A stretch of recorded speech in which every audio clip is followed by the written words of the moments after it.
السلام علیکم ویورز، ہمارے چینل پر خوش آمدید۔ کیا ہوا ابراہیم، آج آپ نے پھر کوئی خواب دیکھا ہے؟ میری بیوی میرے پاس بیٹھی مجھ سے پوچھ رہی تھی، مگر میری آنکھیں پھٹی ہوئی تھی، سانس پھولا ہوا تھا، چہرے پر دسمبر کی ٹھنڈ میں بھی پسینے آ رہے تھے۔ مجھے کمرے میں گھٹن محسوس ہونے لگی تو میں کھڑکی کے پاس جا کر کھڑا ہو گیا۔ میری بیوی بھی میرے ساتھ ساتھ تھی۔ تبھی وہ کہنے لگی، کیا ہوا؟ سب ٹھیک تو ہے؟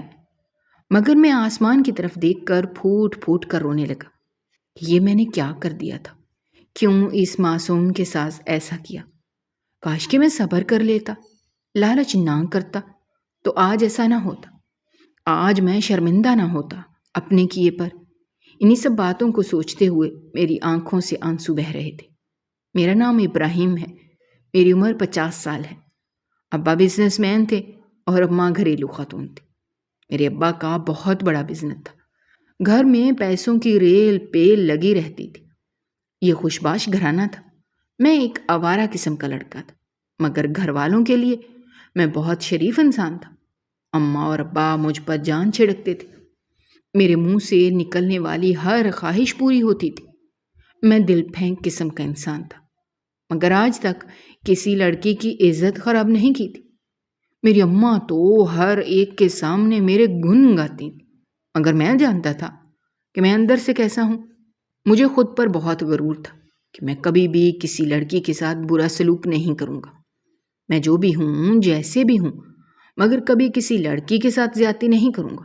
اور پھر وہ کہتے ہیں نا، جب ہمیں خود پہ غرور آ جائے تو خدا ہمارا سر نیچے کر دیتا ہے۔ میرے ساتھ بھی وہی ہوا۔ میری عمر جس وقت 25 سال ہوئی، تب ابا نے مجھے اپنے بزنس کے ساتھ ہی باندھ لیا۔ اب میں ابا کا بزنس سنبھال رہا تھا۔ ابا نے سارا بوجھ میرے سر پر تو، مگر بہت سا بوجھ میرے اوپر آ گیا تھا۔ میں ہر وقت کام میں مصروف رہتا، یہاں تک کہ کھانے پینے کی ہوش بھی بھول چکی تھی۔ میں نے ڈھیر سارا پیسہ جمع کیا۔ جب میں 28 سال کا ہوا تو ابا کو میری شادی کی فکر ستانے لگی، مگر میں ابھی شادی نہیں کرنا چاہتا تھا۔ میں نے اپنے دوستوں سے سن رکھا تھا کہ شادی کے بعد انسان بالکل قید ہو کر رہ جاتا ہے۔ یہی وجہ تھی کہ میں ابھی شادی نہیں کرنا چاہتا تھا۔ میں سکون کی زندگی گزارنا چاہتا تھا، مگر میرے اماں بابا کا تو نہ جانے کس بات کی جلدی تھی۔ آخر وہ کیوں میری شادی کے پیچھے پڑے ہوئے تھے؟ مجھے سکون سے زندگی کیوں نہیں گزارنے دے رہے تھے؟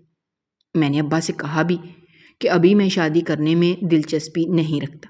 تبھی ابا کہنے لگے، میں کچھ نہیں جانتا، بس میرے دوست کی ایک بیٹی ہے جس سے تم شادی کر رہے ہو۔ میں ابا کی بات پر حیران تھا کہ میں جانے پہچانے بغیر بھلا کس طرح اس سے شادی کر سکتا ہوں۔ میں نے ابا کو بہت سمجھانا چاہا، مگر ابا تو میری سننے کو تیار ہی نہیں تھے۔ تھک ہار کر میں نے ابا کا فیصلہ مان لیا، کیونکہ ابا کی دھمکی کارآمد ثابت ہوئی تھی۔ جب ابا نے کہا کہ اگر اب تم شادی کے لیے ہاں نہیں کرو گے تو میں تمہیں اپنی جائیداد سے بے دخل کر دوں گا۔ میرے تو 14 طبق روشن کر دیے تھے۔ میں شادی کے لیے مان گیا، مگر مجھے یقین تھا کہ میں اس لڑکی کے ساتھ ساری زندگی نہیں گزار سکوں گا جتنا ہمارے پاس، اور یہی یقین میری زندگی لے ڈوبے گا۔ اس بات کا اندازہ بالکل بھی نہیں تھا۔ وقت کا کام ہے گزرنا، گزر ہی جاتا ہے۔ لڑکی والے بہت امیر تھے اور ابا کو بس یہی بات ان کی اچھی لگ رہی تھی، مگر میں اس بات سے لا علم تھا کہ ابا میری شادی وہاں کیوں کرنا چاہتے ہیں۔ میری ہونے والی بیوی کیسی دکھتی ہے میں تو یہ بھی نہیں جانتا تھا۔ ایک دو مرتبہ میں نے ابا سے کہا بھی کہ میں لڑکی کو دیکھنا چاہتا ہوں، تو ابا نے مجھے جھڑک دیا اور کہا کہ عزت دار لوگ اپنی بیٹیوں کو غیروں کے آگے نہیں کرتے۔ آج یہ بات تمہارے منہ سے نکلی ہے، پھر کبھی نہ نکلے۔ ابا کی سختی نے مجھے مجبور کر دیا کہ میں خاموش ہو جاؤں اور اب ابا کا کہا مان لوں۔ میرے پاس اس کے علاوہ کوئی دوسرا چارہ بھی تو نہیں تھا۔ رشتہ طے پایا اور کچھ روز بعد ہی ہمارے گھر میں شادی کی تیاری شروع ہو گئی۔ لڑکی والوں نے بھر بھر کے جہیز بھیجا تھا۔ ابا تو جہیز دیکھ دیکھ کر حیران ہو رہے تھے، مگر مجھے ان سب چیزوں میں کوئی دلچسپی نہیں تھی، اس لیے میں سب کچھ نظر انداز کر رہا تھا۔ ابا کا کہنا تھا کہ میں اپنی شادی میں بڑھ چڑھ کر حصہ لوں۔ یہ شادی میں کیسی دلچسپی ظاہر کر سکتا تھا کہ شادی میری مرضی کے خلاف ہو رہی تھی۔ بہرحال میں نے سوچ لیا تھا کہ میں شادی کے بعد اپنی بیوی کو کبھی خوش نہیں رکھوں گا، اس پر ظلم کروں گا تاکہ وہ خود ہی مجھے چھوڑ کر چلی جائے، اور پھر اس طرح ابا مجھے جائیداد سے باہر بھی نہیں کریں گے۔ میں نے سب کچھ سوچ رکھا تھا۔ میں نے تو یہاں تک سوچ رکھا تھا کہ میں اپنی بیوی کو دیکھوں گا بھی نہیں، ساری عمر میرے لیے ترستی رہے گی، اور اگر اس نے پھر بھی طلاق نہ لی تو میں اسے گھر میں رہ کر نظر انداز کرتا رہوں گا۔ تھک ہار کے کبھی نہ کبھی تو وہ مجھ سے دور ہو ہی جائے گی۔ خدا خدا کر کے یہ سب دن گزرے، اور پھر وہ دن بھی آ گیا جب میری شادی ہونی تھی۔ میرا نکاح ہوا اور پھر رخصتی کا شور اٹھ گیا۔ میں اپنی بیوی کو لے کر، بلکہ یہ کہنا بہتر ہوگا کہ اپنی ناپسندیدہ بیوی کو لے کر گھر آ گیا۔ اماں اور ابا تو بہت خوش تھے، مگر میں خوش نہیں تھا۔ اماں ابا نے میری بیوی کو کمرے میں بھیج دیا اور مجھے کہنے لگے کہ جاؤ، تم بھی اس کے پاس چلے جاؤ، وہ تمہارا انتظار کر رہی ہوگی۔ مگر مجھے اس سب سے کوئی فرق نہیں پڑتا تھا، اس لیے میں نے اماں سے کہہ دیا کہ آپ لوگوں نے میری شادی کرنی تھی، وہ کر دی۔ اب آگے مجھے زندگی کیسے گزارنی ہے یہ صرف میں ہی جانتا ہوں۔ اس سب میں آپ لوگ بالکل بھی دخل اندازی نہیں کریں گے۔ اماں تو کافی حیران ہوئی، مگر ابا نے لاپرواہی دکھائی، جیسے وہ کہنا چاہ رہے ہوں کہ جو دل میں آیا کرو۔ میں نے ابا سے کہا، ابا اب تو آپ کو کوئی مسئلہ نہیں ہے، اب تو میں نے آپ کا کہا مان لیا اور آپ کی پسند کی لڑکی سے شادی بھی کر لی، مگر اب میری زندگی سے آپ دونوں دور رہیں گے۔ میں اس کے ساتھ جو بھی کروں، جیسے بھی رہوں، آپ دونوں میں سے کوئی بھی دخل اندازی نہیں کرے گا۔ اماں تو فوری طور پر غصے میں آ گئی اور کہنے لگیں، اس بات کا کیا مطلب ہے؟ تم اس بچی کے ساتھ کیا کرنے والے ہو اور یہ سب ایسی باتیں کیوں کر رہے ہو؟ اماں شاید ابا کی لالچ سے لا علم تھی، اس لیے وہ ایسا رویہ اختیار کر رہی تھی جیسے میں جو بات کر رہا ہوں وہ پہلی مرتبہ کر رہا ہوں، جبکہ ابا میرے ارادے کے بارے میں جانتے تھے۔ میں نے اماں سے کہا، اماں کیا ہوا ہے آپ ایسے کہہ رہی ہیں جیسے آپ کو کچھ پتا ہی نہیں، بلکہ ابا تو سب جانتے ہیں کہ میں اس لڑکی سے بالکل شادی نہیں کرنا چاہتا۔ ابا نے زبردستی میری شادی وہاں پر کروائی تاکہ وہ جہیز میں اپنی ساری جائیداد ہمارے گھر لے آئے، اور اس نے ایسا ہی کیا۔ بہت کم وقت میں ابا کروڑوں کے مالک بن گئے۔ ان کو اور کیا چاہیے تھا؟ انہیں تو اس بات کی بھی فکر نہ ہوئی کہ ان کا بیٹا یہاں شادی نہیں کرنا چاہتا۔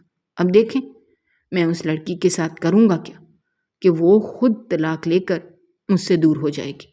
اماں تو میری بات سن کر منہ پر ہاتھ رکھ کر رونے لگی اور کہنے لگیں، تم دونوں باپ بیٹے نے کیا کیا؟ اتنا بڑا دھوکہ، کسی کی بیٹی کی زندگی تباہ کرنا کیا اتنا آسان ہے؟ میں نے اماں سے کہا کہ آسان تھا وہ بھی نہیں تھا جو ابا نے کیا، لیکن اگر ابا یہ سب کر سکتے ہیں اور اتنی بڑی جائیداد اپنے نام لگوا سکتے ہیں تو پھر میرے لیے بھی تو یہ بہت معمولی سی بات ہے۔ مجھے کرنا ہی کیا ہے؟ بس اس لڑکی کو نظر انداز کرنا ہے، جب وہ زیادہ بات کرے تو 2-4 تھپڑ لگا دینے، اس سے زیادہ کچھ نہیں۔ میری باتیں سن کر تو اماں کے رونگٹے ہی کھڑے ہو گئے۔ اماں کہنے لگیں، مجھے امید نہیں تھی کہ تم لوگ اتنا بڑا دھوکہ کرو گے۔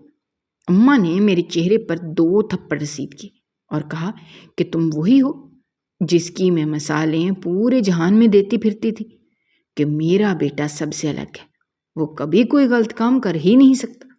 مگر میں کیا جانتی تھی کہ اس کے چہرے کے پیچھے اتنا گھناؤنا چہرہ چھپا ہوا ہے۔ میری تربیت ایسی تو نہیں تھی، نہ جانے تمہیں کیا ہو گیا ہے، کس کی نظر لگ گئی ہے، لیکن میں اپنے بیٹے کی زندگی۔ تبھی ابا نے اماں سے کہا، بس بھی کرو یہ ڈرامہ اور جاؤ اپنے کمرے میں جا کر آرام کرو۔ رہی بات ابراہیم کی تو وہ خود اپنی زندگی جی لے گا، اسے کیا کرنا ہے کیسے کرنا ہے وہ بہتر طریقے سے جانتا ہے۔ اماں تو غصے سے وہاں سے چلی گئی، مگر کچھ وقت کے لیے میرے ضمیر نے مجھے جھنجھوڑا۔ تبھی میرے دل میں آیا کہ میں اس لڑکی کے ساتھ غلط کر رہا ہوں، یہ سب میں اس کا کیا قصور ہے؟ ہو سکتا ہے وہ بھی یہ شادی نہ کرنا چاہتی ہو، مگر یہ صرف کچھ وقت کے لیے ہی تھا۔ اس کے بعد پھر سے مجھے غصہ دگنا ہو کر آیا۔ اور میرا دل چاہا کہ میں اس لڑکی کو تباہ و برباد کر دوں، اور میں ایسا ہی کرنے والا تھا۔ وہ رات میری بیوی نے اکیلے ہی کمرے میں گزاری۔ میں ساری رات گھر سے باہر ہی رہا، اپنے دوستوں کے ساتھ۔ میرے کئی دوست جو اچھے گھرانے سے تعلق رکھتے تھے، انہوں نے مجھے گھر جانے کی تلقین کی، مگر میں نے انہیں صاف انکار کر دیا۔ کہا کہ نہیں، میں گھر نہیں جانا چاہتا، میں یہ زندگی نہیں جینا چاہتا جو میرے اماں ابا نے میرے لیے چنی ہے۔ صبح ہوتے ہی میں گھر لوٹا تو سامنے کا منظر دیکھ کر میری حیرت سے آنکھیں پھٹی کی پھٹی رہ گئی۔ جب ایک نیا وجود کچن میں کھڑا کام کر رہا تھا، وہ اماں نہیں تھی۔ تھوڑی دیر گزری تھی کہ اماں اپنے کمرے سے باہر آئیں اور آ کر میری بیوی سے کہنے لگی، نیلم، یہ کیا کر رہی ہو بیٹا؟ آج تو تمہارا پہلا دن ہے اور آج ہی تم کاموں میں لگ گئی ہو۔ نیلم مسکرا کر موڑی اور کہنے لگی، اماں، اب یہ میرا گھر بھی تو ہے، مگر میں تو اس کا چہرہ دیکھ کر حیران رہ گیا۔ اتنا خوبصورت چہرہ، اتنی حسین زلفیں، کیا یہ نیلم میری بیوی تھی؟ میں نے تو ابھی تک اس کا چہرہ بھی نہیں دیکھا تھا۔ تب نیلم کی نظر مجھ پر پڑی اور مجھے دیکھ کر وہ مسکرانے لگی۔ میں ساری رات گھر سے باہر رہا، اسے کیا اس بات کی بالکل بھی فکر نہیں تھی، یا اسے کسی بات کا غصہ نہیں تھا؟ مجھے کافی حیرت ہوئی۔ تبھی اس نے مجھے ہلکی آواز میں کہا، ابراہیم، کپڑے تبدیل کر لیں، پھر ناشتہ تیار ہے، اس کے بعد آ کر ناشتہ کر لیجیے گا۔ مجھے نیلم کی باتیں غصہ دلا رہی تھیں۔ میں تبھی اس کے ساتھ بدتمیزی سے بولا اور کہا، تمہیں یہ سب کرنے کی ضرورت نہیں ہے۔ میں نے اگر تمہیں اپنے کمرے میں جگہ دے دی ہے، اس کا مطلب یہ نہیں ہے کہ تمہیں اپنی زندگی میں بھی جگہ دوں گا۔ اپنی اوقات میں رہو اور جتنا کہا ہے، جیسے کہا، صرف اتنا کیا کرو۔ میرے معاملات میں دخل اندازی کرنے کی ضرورت نہیں ہے۔ میں کیا کھانا چاہتا ہوں، کیا نہیں، کب کھانا چاہتا ہوں، کب نہیں، یہ تم نہیں بلکہ میں اپنے لیے خود فیصلہ کروں گا۔ میری زندگی سے اور ان معاملات سے دور رہنا سیکھ لو، ورنہ تمہارے لیے ہی مشکل ہوگی۔ نیلم پہلے حیرت سے میری طرف دیکھتی رہی اور پھر آہستہ آہستہ وہ رونے لگی۔ اماں نے غصے سے میری طرف گھورا، مگر مجھے وہاں پر پرواہ کس کی تھی؟ تبھی میں چپ کر کے اپنے کمرے میں آ گیا۔ دل تو چاہ رہا تھا کہ ہر چیز کو تہس نہس کر دوں۔ ابا نے آخر مجھے کہاں پھنسا دیا تھا؟ سارا دن میں ادھر ادھر پھرتا رہا، پھر رات کے وقت اپنے دوستوں کے پاس چلا گیا۔ اگلی صبح سے میں اپنے دفتر جانے لگا۔ نیلم نے مجھے کئی مرتبہ روکنے کی کوشش کی، مگر میں نے اسے چپ کروا دی۔ اس پر غصہ ہوا اور کہا کہ مجھ سے دور رہو، میرے معاملات میں دخل اندازی مت دو۔ نیلم میری بات پر رونے لگی اور کہنے لگی، آپ شادی کے پہلے روز ہی دفتر جا رہے ہیں، جبکہ کل رات سے آپ میرے کمرے میں بھی نہیں ہیں اور آپ نے مجھے ٹھیک سے دیکھا بھی نہیں۔ آخر آپ ایسا کیوں کر رہے ہیں؟ میں نے اپنی بیوی کی بات پر اس کی طرف دیکھا اور کہا، تم میری ناپسندیدہ بیوی ہو، پھر کیسے میں تم سے بات بھی کرنا پسند کروں؟ وہ میری بات پر حیران رہ گئی اور کہنے لگی، یہ کیا کہہ رہے ہیں؟ میں نے آپ کے ابا سے خود پوچھا تھا، کیا آپ کو یہ رشتہ قبول ہے؟ تبھی انہوں نے کہا تھا کہ جی ہاں، ابراہیم کو یہ رشتہ قبول ہے، اور اب آپ کہہ رہے ہیں کہ میں آپ کی ناپسندیدہ بیوی ہوں۔ میری بیوی اپنے خوبصورت ہاتھ دیکھ رہی تھی، مگر میں اسے اس وقت نظر انداز کرتا رہا۔ میری اماں ایک دن کہنے لگی کہ اپنی بیوی پر کچھ توجہ دو، وہ دن بدن کمزور ہوتی جا رہی ہے اور شام کے وقت نہ جانے کہاں چلی جاتی ہے، اور پھر تمہارے آنے سے کچھ دیر پہلے ہی وہ گھر پہ واپس آتی ہے۔ میں کافی حیران ہوا، مگر میں نے نظر انداز کر دیا اور کہا کہ وہ جہاں بھی جاتی ہے، مجھے اس سب سے پرواہ نہیں، مجھے اس کی فکر کرنے کی ضرورت نہیں ہے، جو صرف نام کی میری بیوی ہے، اور یہ بات آپ اچھے سے جانتی ہیں۔ میری اماں کہنے لگی، بے شک وہ تمہاری نام کی بیوی ہے، مگر اس پر توجہ دینا اور اس کے ساتھ رہنا تمہارا فرض ہے۔ اسے وقت دو، اس کا خیال رکھو۔ عورتیں بہت نازک مزاج ہوتی ہیں، خدا نہ کرے اس کے دل سے کبھی تمہارے لیے آہ نکل گئی تو تم بہت پچھتاؤ گے۔ ساری زندگی تمہارے لیے اس کی بد دعائیں روگ بن جائیں گی، تم کبھی خوش نہیں رہ پاؤ گے۔ اس کو اتنا ہی ستاؤ جتنا بعد میں تم خود کے لیے تکلیف برداشت کر سکو۔ اماں کی بات سن کر سر جھٹکتے ہوئے گھر سے باہر نکل گیا۔ اب مجھے بھی فکر ستانے لگی تھی، آخر وہ جا کہاں سکتی ہے؟ روز وہ شام کے وقت گھر سے نکل جاتی ہے، اس کا کیا مطلب تھا؟ کچھ روز گزرنے کے بعد میں نے اپنی بیوی سے پوچھا کہ شام کے وقت تم کہاں جاتی ہو؟ مجھے تمہاری بہت شکایت مل رہی ہیں، گھر پہ کیوں نہیں رہتی؟ بتاؤ آخر کون ہے وہ تمہارا عاشق جس کو ملنے جاتی ہو؟ تبھی وہ پھوٹ پھوٹ کر رونے لگی اور کہنے لگی یہ آپ کیسی باتیں کر رہے ہیں؟ آپ میرے کردار کو مشکوک بنا رہے ہیں، مجھ پر بہتان لگا رہے ہیں۔ تبھی میں نے اس کو کہا کہ ایسا کچھ نہیں ہے، میں تو صرف تم سے سوال کر رہا ہوں، اگر تم جاتی کہاں پر ہو؟ ہماری شادی کو 6 مہینے گزر چکے ہیں، اس میں نے اپنی بیوی پر ہر طرح کا ظلم کر چھوڑا تھا، اس پر ہاتھ بھی اٹھا لیا تھا، اسے گالی گلوچ بھی کر لیتا تھا اور پھر اس کو برا بھلا بھی کہہ دیتا، یہاں تک کہ اس کے کردار پر بے انگلی اٹھا چکا تھا، مگر ابھی بھی وہ گھر سے نہ گئی تھی، لیکن وہ دن بدن کمزور ہوتی جا رہی تھی، اس کی آنکھوں کے گرد ہلکے پڑنے لگے تھے، کبھی کبھار تو وہ بے ہوش بھی ہو جاتی۔ اماں نے مجھے کہا کہ اس کو ایک مرتبہ کسی اچھے ڈاکٹر کو دکھا دو، ہو سکتا ہے کوئی ایسا مسئلہ ہو جو اس کی جان لے لے۔ میں بھی پریشان ہو گیا، اسی لیے اپنی بیوی کو اسپتال لے جانے کا سوچا، مگر اب وہ میرے ساتھ اسپتال نہیں جانا چاہتی تھی۔ اس کا کہنا تھا کہ جب مجھے اس کی ضرورت ہی نہیں ہے تو پھر اس کا خیال رکھ کے کیا ثابت کرنا چاہتا ہوں، مگر میں اسے زبردستی اسپتال لے گیا۔ اس روز مجھے کوئی بھی ڈاکٹر نہ ملا تو میں راستے میں اسے برا بھلا کہنا شروع کر دی اور کہا کہ بس میرا وقت ہی ضائع کروانا، کبھی جو کسی کام آ جاؤ۔ مگر نیلم خاموش رہی اور کھانسنے لگی۔ اس کے کھانسنے سے مجھے الجھن محسوس ہو رہی تھی، مجھے اس کے کھانسنے سے کراہت محسوس ہو رہی تھی اور متلی کا احساس ہو رہا تھا، نہ جانے کیوں، جبکہ میں ایسی طبیعت کا مالک نہیں تھا، مگر پھر بھی اپنی بیوی کو ایسے کھانستے دیکھ کر مجھے متلی کا احساس ہونے لگا۔ تبھی میں نے گاڑی روکی اور اپنی بیوی کو گاڑی سے نکل جانے کا کہا۔ وہ حیران ہو کر میری طرف دیکھنے لگی اور کہنے لگی یہ کیا طریقہ ہے، اب میں گھر کیسے جاؤں گی؟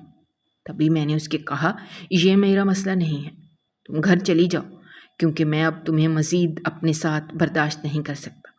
نیلم روتے ہوئے گاڑی سے اتر گئی اور کہنے لگی میں تمہیں کبھی معاف نہیں کروں گی، تم نے مجھے جتنا ستانا ہے ستا سکتے ہو، مگر جو تم چاہتے ہو میں ویسا کچھ نہیں کروں گی، میں تمہیں کبھی بھی چھوڑ کر نہیں جاؤں گی، میں ساری زندگی تمہارے ساتھ ہی گزاری ہوگی۔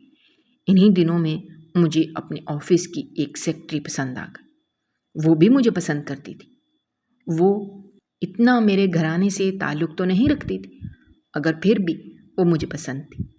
وہ نیلم سے زیادہ خوبصورت بھی نہیں تھی، مگر صرف وجہ یہ تھی کہ نیلم میرے ابا کی پسند تھی اور زہرہ میری پسند۔ زہرہ ایک اچھے گھرانے سے تعلق رکھتی تھی، ہم دونوں کا ایک دوسرے سے بے انتہا محبت تھی۔ یہ بات میں نے ابا کو ابھی تک نہیں بتائی تھی، کیونکہ میں جانتا تھا کہ وہ پھر سے کوئی نیا واویلا مچا دیں گے، اور ابھی کم از کم میں یہ سب نہیں برداشت کر سکتا تھا، کیونکہ میں اپنی زندگی سے اتنا تنگ تھا۔ روز بروز نیلم کو اپنے ساتھ پا کر میں ناخوش تھا، میں ہر وقت اس سے اپنی جان چھڑوانا چاہتا تھا، مگر وہ تھی کہ چپکتی ہی جا رہی تھی، وہ مجھے چھوڑنے کا فیصلہ کر ہی نہیں رہی تھی، جبکہ اب میں خود اس سے تنگ آ گیا تھا۔ میں چاہتا تھا کہ وہ جلد سے جلد مجھ سے طلاق کا مطالبہ کر لے اور میں زہرہ سے شادی کر لوں۔ میری بیوی بہت ڈھیٹ ثابت ہوئی تھی، مجھے اس سے چڑ ہونے لگی تھی، تو میں نے اپنا کمرہ الگ کر لیا۔ میری اماں نے اس پر بھی کافی وویلا مچایا، مگر میں نے ان کی ایک نہ سنی۔ دوسرے کمرے میں سکون سے زندگی گزارنے لگا، مگر میری بیوی اب تو اٹھنے سے بھی قاصر تھی، وہ ہر وقت سوئی رہتی۔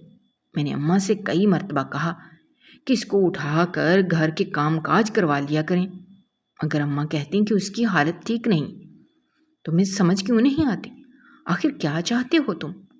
اس کا چیک اپ ٹھیک سے کیوں نہیں کرواتے؟ مگر مجھے اس کی پرواہ ہی کہاں تھی، مجھے تو ہر وقت زہرہ ہی دکھائی دیتی تھی، میرے دماغ میں تو زہرہ کے علاوہ کوئی دوسرا بندہ آتا ہی نہیں تھا۔ میں سوچتا ہی نہیں تھا کہ نیلم میری بیوی ہے۔ میری بیوی بہت زیادہ بیمار رہتی تھی، رات کو بھی ہر وقت کھانستی رہتی، تو کبھی تکلیف سے آوازیں نکالتی رہتی۔ دن بدن وہ چڑچڑی ہوتی جا رہی تھی، پہلے جو میرے صدقے واری جاتی تھی اب ہر بات پر مجھ پر غصہ کر جاتی، کبھی مجھے غصے سے خود سے دور کرتی تو کبھی مجھے برا بھلا کہہ دیتی۔ میں اس کی بیماری سے تنگ آ گیا تھا۔ اب میں جلد سے جلد زہرہ کو گھر لے کر آنا چاہتا تھا تاکہ اپنی زندگی سکون سے گزار سکوں، اپنی مرضی سے، اور پھر من پسند بیوی کے ساتھ زندگی اور بھی حسین ہو جاتی ہے۔ یہی میرے دل و دماغ میں بات چلتی رہتی تھی۔ میں نے سوچ لیا تھا کہ کچھ بھی ہو جائے میں زہرہ کو جلد ہی گھر لے آؤں گا۔ اپنی سیکٹری سے دوسری شادی کرنا چاہتا تھا۔ میں نے اگلے روز ہی زہرہ سے بات کی اور کہا کہ میں کب تمہارے گھر تمہارا رشتہ لے کر آؤں۔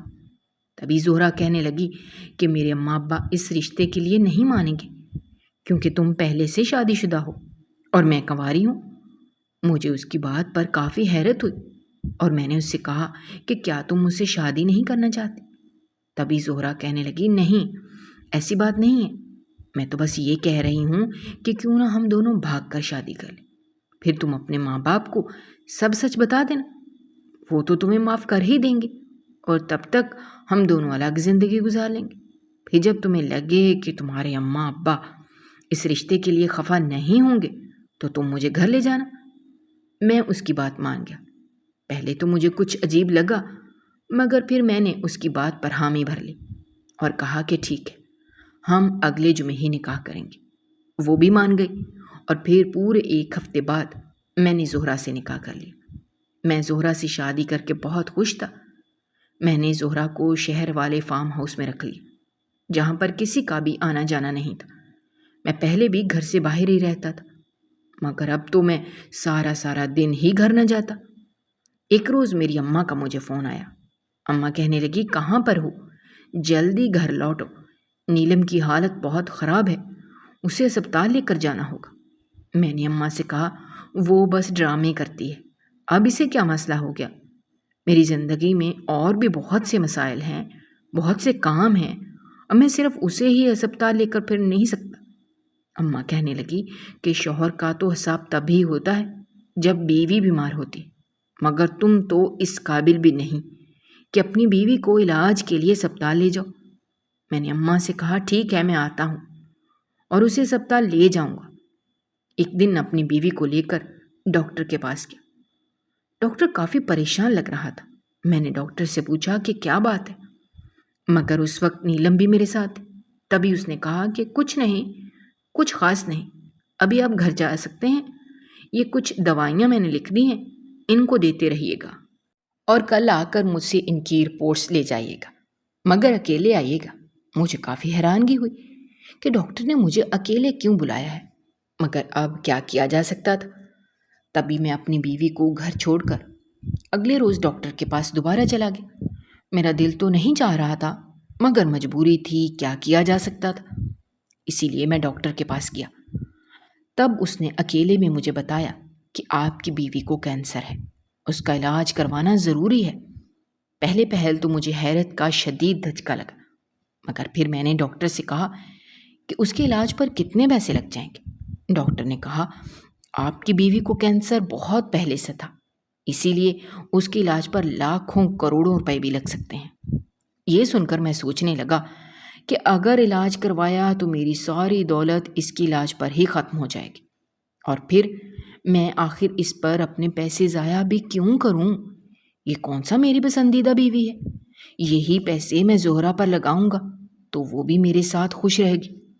میں ڈاکٹر سے رپورٹ لے کر گھر آ گیا، مگر اب سوچنے لگا کہ گھر والوں کو کیا بتاؤں گا۔ لیکن یہ بات تو طے تھی کہ میں انہیں کسی بھی صورت حقیقت سے آگاہ نہیں کروں گا، ورنہ اماں تو نیلم کا علاج کروا کر ہی سانس لیں گی اور میں یہ غلطی نہیں کر سکتا تھا۔ میں اپنی ساری جمع پونجی نیلم کے علاج پر نہیں لگا سکتا تھا، اسی لیے میں نے اپنی بیوی کو گھر لا کر جھوٹ کہہ دیا کہ تمہیں معمولی بخار ہے۔ اماں کہنے لگی اس کی حالت بخار والی تو نہیں ہے، کیا میں نے لوگوں کو بخار چڑھتے نہیں دیکھا؟ سچ بتا دو اس کو کیا مسئلہ ہے؟ اماں کے ایسے کہنے پر ایک مرتبہ تو میرے رونگٹے کھڑے ہو گئے، میرے چہرے کا رنگ اڑ گیا جیسے میری چوری پکڑی گئی ہو۔ مگر میں نے اماں سے کہا کہ اماں میں سچ کہہ رہا ہوں، بھلا میں جھوٹ کیوں بولوں گا؟ اماں کہنے لگی تم سچ کیوں بولو گے؟ یہ کون سا تمہاری پسندیدہ بیوی ہے؟ جس کے لیے تم سچ بولو گے۔ میں نے اماں سے کہا، اماں اب میں اتنا بھی برا نہیں ہوں کہ اس کے لیے جھوٹ بولوں۔ میں نے اماں سے کہا کہ آپ فکر نہ کریں، میں اس کا بہت اچھے سے خیال رکھوں گا اور آپ کو کسی قسم کی شکایت کا موقع نہیں ملے گا۔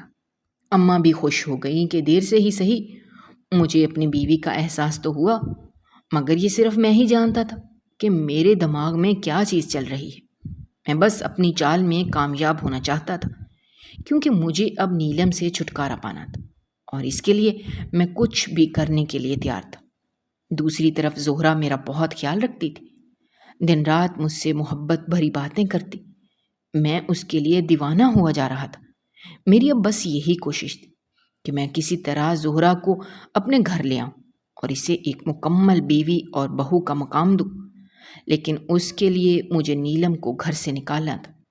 میں اسے ایسے کھانے دیتا جو اس کے لیے ٹھیک نہیں ہوتے تھے، دن رات اسے مختلف دوائیاں دیتا رہتا تھا، مگر اس کی حالت دن بدن بگڑتی ہی جا رہی تھی۔ کچھ دوائیوں کا اثر تھا تو کچھ غلط کھانوں کا، جو وہ ہر وقت کہتی کہ مجھے ان دوائیوں کا اثر کیوں نہیں ہو رہا، میں ٹھیک ہونے کے بجائے دن بدن بیمار کیوں ہوتی جا رہی ہوں۔ مگر میں اسے تسلی دیتا رہا اور کہا کہ پریشان مت ہو، سب ٹھیک ہو جائے گا، تم بالکل ٹھیک ہو جاؤ گی، اب دوائیوں کا اثر تو آہستہ آہستہ ہی ہوگا۔ مگر وہ میری بات پر چڑ جاتی اور کہتی کہ میں جانتی ہوں میں اب زندہ نہیں رہوں گی۔ اس کی ایسی باتیں وقتی طور پر مجھے پریشان کر دیتی تھیں، مگر میں اس کو زیادہ سر پر سوار نہیں کرتا تھا اور اسے تسلی دیتا رہتا کہ نہیں، تم ایک دن ٹھیک ہو جاؤ گی۔ مجھے ایسا کرتے ہوئے 1 مہینہ ہو چکا تھا۔ ایسے ہی وہ ایک دن مر گئی۔ اس وقت بھی میں زہرہ کے پاس تھا جب اماں کا فون مجھے آیا۔ اماں مسلسل رو رہی تھی۔ میں ایک دم پریشان ہو گیا اور کہا کہ اماں کیا ہوا ہے، سب ٹھیک تو ہے، آپ پریشان کیوں لگ رہی ہیں؟ تو اماں کہنے لگیں کہ نیلم اس دنیا میں نہیں رہی۔ یہ خبر میرے اوپر کسی پہاڑ کی طرح آ کر ٹوٹی تھی۔ میں چاہتا تو یہی سب تھا، مگر نہ جانے کیوں اب مجھے بہت برا لگ رہا تھا۔ یہ خبر سنتے ہی میرے ہاتھ پیر پھول گئے، میرا پورا وجود کانپنے لگا تھا۔ میری آنکھوں میں نمی دیکھ کر زہرہ بھی ایک مرتبہ پریشان ہو گئی اور کہنے لگی کیا ہوا، سب ٹھیک تو ہے؟ مگر میں نے اسے جب بتایا کہ نیلم اس دنیا میں نہیں رہی تو وہ خوشی سے اچھلنے لگی اور کہنے لگی ہم یہی تو چاہتے تھے، اب جلد ہی تم مجھے اپنے گھر لے جاؤ گے۔ زہرہ کی بات سن کر مجھے بھی کچھ تسلی ہو گئی اور میں نے خود کو یہ کہہ کر سمجھا لیا کہ میں بھی تو یہی چاہتا تھا کہ کسی طرح نیلم اس دنیا سے چلی جائے یا مجھے چھوڑ دے۔ تو آج اگر وہ اس دنیا سے چلی ہی گئی ہے، میری زندگی سے باہر نکل ہی گئی ہے، تو میں افسردہ کیوں ہو رہا ہوں؟ مجھے تو جشن منانا چاہیے۔ میں نے زہرہ سے کہا تم رات کے لیے تیاری رکھنا، میں نے نیلم کو دفنانے کے بعد آؤں گا تو ہم دونوں مل کر ایک اچھی سی جگہ کھانا کھائیں گے۔ آخر کو ہمارے لیے اتنی بڑی خوشخبری جو ملی ہے۔ وہ بھی راضی ہو گئے۔ اسی طرح دن گزرتے گئے اور اس کی موت کے 1 مہینے بعد میں نے گھر پر اعلان کر دیا کہ میں نے دوسری شادی کر لی ہے۔ بھلا ابا کو کیا مسئلہ ہو سکتا تھا؟ جو وہ چاہتے تھے وہ تو ان کو مل گیا تھا۔ اب میں گھر پر زہرہ کو لاتا یا کسی اور کو، اس سے ابا کو کوئی لینا دینا نہیں تھا۔ میں زہرہ کو گھر پر لے آیا تھا۔ اماں تو اس سے زیادہ بات نہیں کرتی تھی، مگر ابا کے ساتھ زہرہ کی کافی اچھی گپ شپ ہو گئی تھی۔ ایک روز خواب میں اپنی بیوی کو دیکھتا ہوں۔ وہ ہر بار کہتی کہ تم نے مجھ پر ظلم کیا ہے، تم نے میرے ساتھ اچھا نہیں کیا، میں تمہیں کبھی معاف نہیں کروں گی، میں تمہیں بد دعا دیتی ہوں، تم کبھی بھی خوش نہیں رہ پاؤ گے، کبھی پرسکون نہیں رہ پاؤ گے۔ آج نیلم کو گئے ہوئے 6 مہینے ہو چکے تھے، مگر ابھی بھی یہ خواب ہر رات میری نیند چرا لیتا۔ مجھے راتوں کی نیند نہیں آتی تھی۔ مجھے ایسے لگتا جیسے میں یہ خواب دیکھ دیکھ کر ہی مر جاؤں گا۔ اب میں اس خواب سے تنگ آنے لگا تھا۔ میں اس کا مستقل کوئی حل ڈھونڈنا چاہ رہا تھا، مگر کیا کرتا؟ زہرہ بھی میری وجہ سے پریشان رہنے لگی تھی اور اس پر وہ حاملہ بھی تھی۔ مجھے اس کی اور اپنے بچے کی فکر بھی ستانے لگی۔ ایک دن تنگ آ کر میں نیلم کی قبر پر گیا تو مجھ پر قیامت ٹوٹ پڑی، کیونکہ قبر میں تو ایک عجیب سی روشنی باہر آ رہی تھی۔ میری سمجھ سے باہر تھا کہ یہ سب کیا ہے؟ میں کافی پریشان ہو گیا۔ کئی دن ایسے ہی پریشان رہا، مگر جس روز سے میں قبر سے ہو کر آیا تھا اس روز سے نیلم میرے خواب میں نہیں آئی تھی۔ وقت گزرتا گیا، مگر اب میں اس بات کا حل نکالنے کے لیے ایک روز امام مسجد کے پاس چلا گیا۔ میرے پاس اور کوئی چارہ نہیں تھا، اسی لیے میں نے انہیں سب کچھ حقیقت بتا دی۔ امام مسجد میری بات سن کر پریشان ہو گئے اور کہنے لگے، یہ آپ نے اچھا نہیں کیا۔ بیوی کے تو بہت حقوق ہوتے ہیں، مگر آپ نے ایک بھی حقوق پورا نہیں کیا، اس پر آپ نے ان کی جان لے لی۔ آپ پر تو قتل عائد ہوتا ہے۔ میں امام مسجد کے آگے رونے لگا اور کہنے لگا، نہیں، مجھ سے بہت بڑا گناہ ہو گیا ہے، میں اس کی معافی مانگنا چاہتا ہوں۔ میں کیا کروں؟ مجھے کسی پل سکون نہیں آتا۔ تبھی امام مسجد کہنے لگے، میں کچھ نہیں کر سکتا، جو آپ نے کیا ہے اس کا آپ کو بھگتنا ہی ہوگا، جو بویا ہے وہ کاٹنا ہی ہوگا، مگر آپ خدا سے معافی مانگ لیں، ہو سکتا ہے خدا آپ کو معاف کر دے۔ امام مسجد سے بھی جب کچھ حاصل نہ کر سکا تو میں گھر آ گیا۔ گھر آیا تو میری اماں میری منتظر تھی۔